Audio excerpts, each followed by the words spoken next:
আমি একটা অনুক্রম বা সিকোয়েন্স লিখছি, তোমরা মিলটা বলবে কোথায়।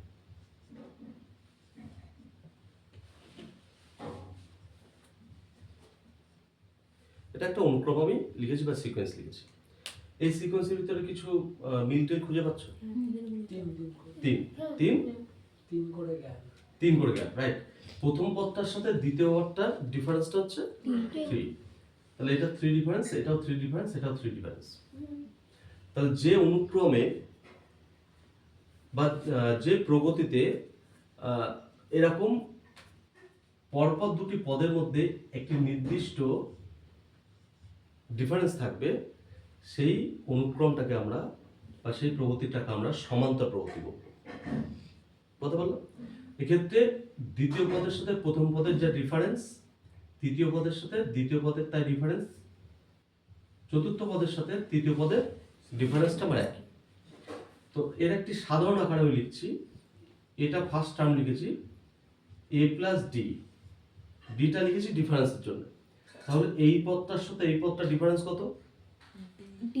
ডি। এই পদটার সাথে তার আগের পদটার ডিফারেন্স কত? এই পদটার সাথে তার আগের পদটার ডিফারেন্স কত? তাহলে এটাকে আমরা একটা সমান্তর প্রগতি বলবো বা অ্যারিথমেটিক প্রোগ্রেশন বলবো। এক্ষেত্রে এ কে আমরা বলবো প্রথম পদ বা ফার্স্ট টার্ম,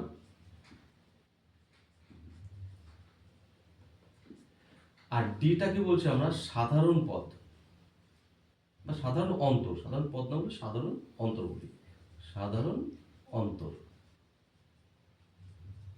সাধারণ অন্তর বা কমন ডিফারেন্স, কমন ডিফারেন্স।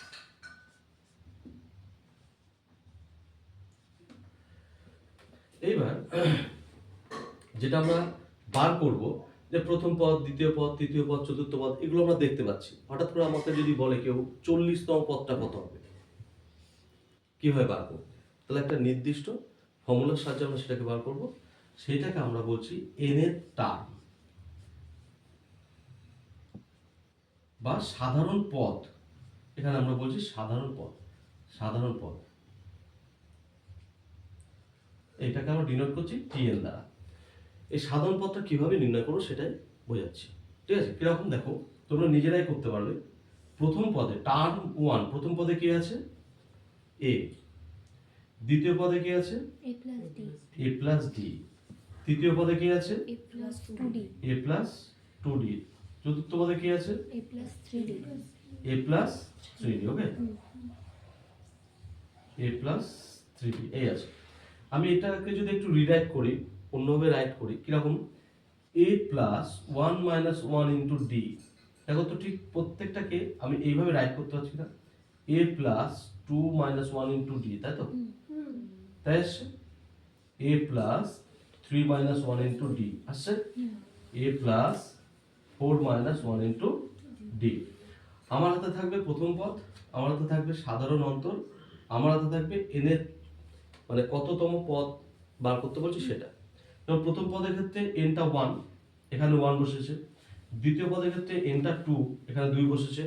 তৃতীয় পদের ক্ষেত্রে এনটা 3, এখানে 3 বসেছে। চতুর্থ পদের ক্ষেত্রে এনটা 4, এনটা 4 বসেছে। বাদ বাকি সব দেখো ফর্মগুলো আমার একই আছে। তাহলে এখান থেকে আমরা এন এর টার্মটাকে লিখে ফেলতে পারি, ফর্মটা একই রেখে। কি আসছে? A plus n minus 1 into D.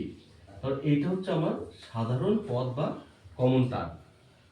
এই সাধারণ পদটা বা কমন টার্মটা নির্ণয় করতে পারলে এই যে সিকোয়েন্স বা সমান্তর প্রগতিটা আছে, সেই সমান্তর প্রগতির যে কোনো পদ তোমাকে বার করতে বললে তুমি কিন্তু সেটা খুব সহজে বার করতে পারবে।